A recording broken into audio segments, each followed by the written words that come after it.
Halo semuanya, bagaimana dengan kabar kalian? Kali ini aku kembali membawakan kisah pendek untuk menemani kalian. Yuk, daripada kelamaan, kita langsung mulai saja ya. Erin Mary Gilbert adalah wanita cantik yang berusia 24 tahun.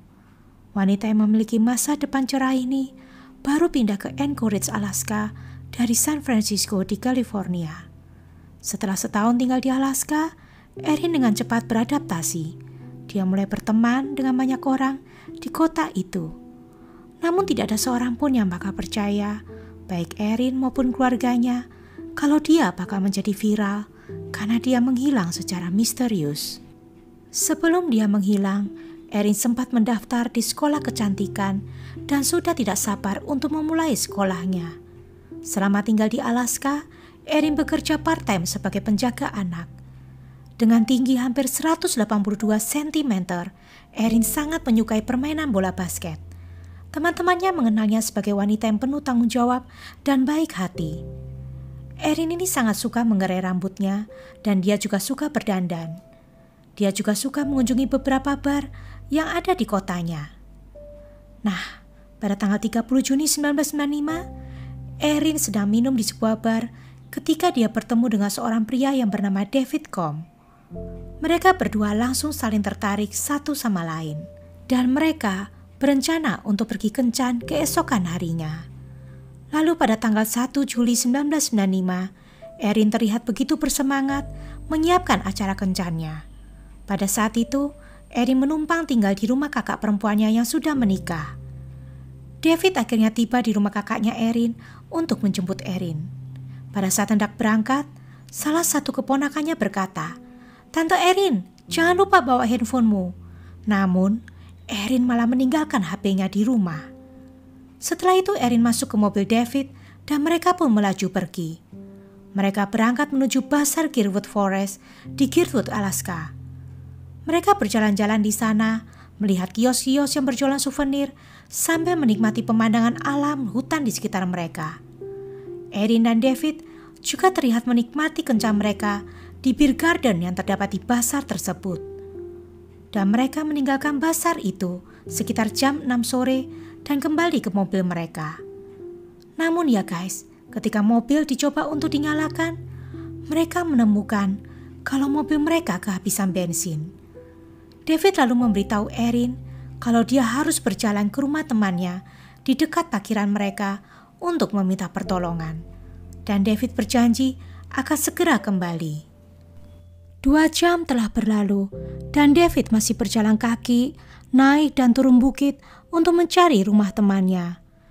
Pada akhirnya, David menyerah mencari rumah temannya dan dia memutuskan untuk kembali ke mobilnya. Dan ketika David kembali ke mobil, dia terkejut menemukan mobilnya bisa menyala kembali walaupun bensinnya sudah habis. Dia juga kaget melihat Erin yang telah menghilang dan tidak terlihat di sekitar tempat itu. David pun berpikir, jangan-jangan Erin bosan menunggu di mobil, sehingga David pun kembali ke pasar untuk menemukan Erin. David mencari Erin sampai pukul 1 dini hari. Namun dia tidak menemukan Erin dimanapun juga.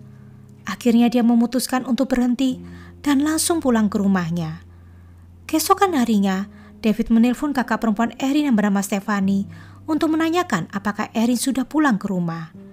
Tapi yang mengerikan, Stephanie menjawab kalau dia tidak melihat Erin atau mendengar Erin sejak kemarin malam. Menyadari ada sesuatu yang salah, Stephanie dan anggota keluarga yang lain langsung pergi ke pasar untuk mencari Erin. Tapi mereka tidak menemukan siapapun di sana.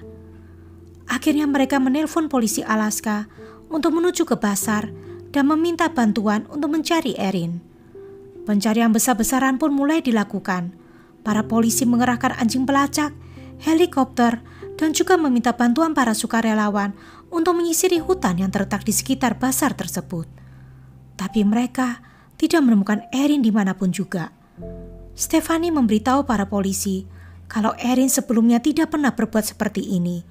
Bahkan pergi ke hutan saja, Erin tidak pernah. Erin bahkan tidak punya alasan untuk kabur dari rumah. Akhirnya, waktu pun berlalu. Hari berganti bulan, bulan berganti tahun.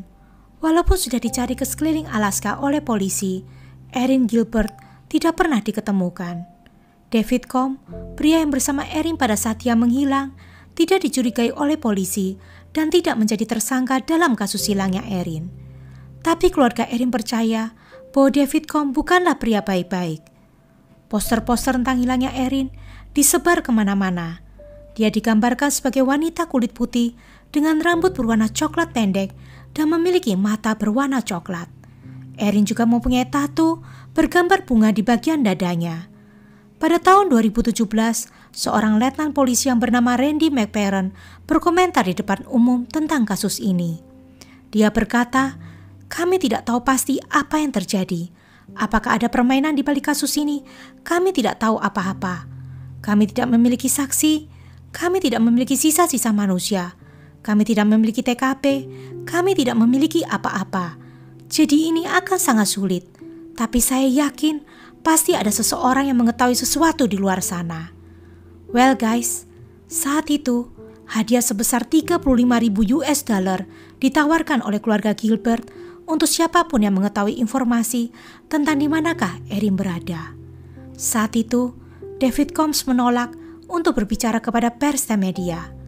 Pada tahun 2019, podcast Alaska Unsolved membuat film dokumenter sebanyak 7 episode tentang kasus ini. Dan pada tahun 2020, kasusnya dipublikasikan di podcast The Venice. Oke, jadi di manakah dirimu sebenarnya, Erin?